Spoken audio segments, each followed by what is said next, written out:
လာပြီခင်ဗျာနေ့စဉ်ကျင်းပမြဲဖြစ်တဲ့ချိုချိုဆော့ပြိုင်ပွဲကြီးစတင်လိုက်ပြီဖြစ်ပါတယ်ကျွန်တော်များပွဲစတင်လိုက်တယ်ဆိုရင်လက်ရှိချန်ပီယံကိုဟိမင်းလက်ချိုချိုနဲ့ပါဇက်အပေါက်လန်းတက်နေပြီဖြစ်ပါတယ်အဲဒီဘက်မှာကိုစောရဲ့ပါဇက်ထဲမှာလည်းချိုချိုရောက်ရှိနေပြီဖြစ်ပါတယ်ဆိုးတယ်ခင်ဗျာ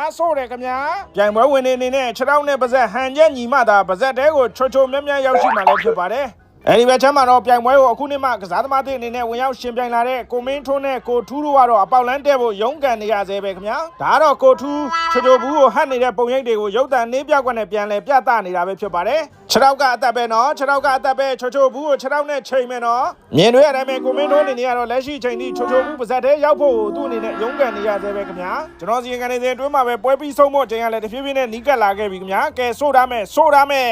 ဒီဘက်ချမ်းမှာတော့လက်ရှိချန်ပီယံကိုဟိမင်းလိုက်ရဲ့ပါဇက်ထဲမှာချိုချိုဘူးပြုတ်သွားပြီဖြစ်ပြီးဘေးမှာရှိနေတဲ့ကိုထပ်မောင်ရဲ့ပါဇက်ထဲကိုတော့ချိုချိုဘူးရောက်ရှိသွားပြီဖြစ်ပါတယ်မြင်တွေ့ရတဲ့အတိုင်းပဲကိုဆိုးကတော့ဝိုင်းရင်ကစားသမားတူဦးပြီးပွဲစတဲ့ဟာကိုငြိမ်ပြီးတော့စိုးနေတာခင်ဗျာကျွန်တော်ပြည်သက်တွေအနေနဲ့လည်းမကြခင်မှာချိုချိုဆို့ချန်ပီယံဘယ်သူဖြစ်လာမလဲဆိုတာစိတ်ဝင်စားနဲ့စောင့်ကြည့်သွားမှာဖြစ်ပါတယ်ဒီနေ့တော့ချိုချိုဆို့ပါပဲ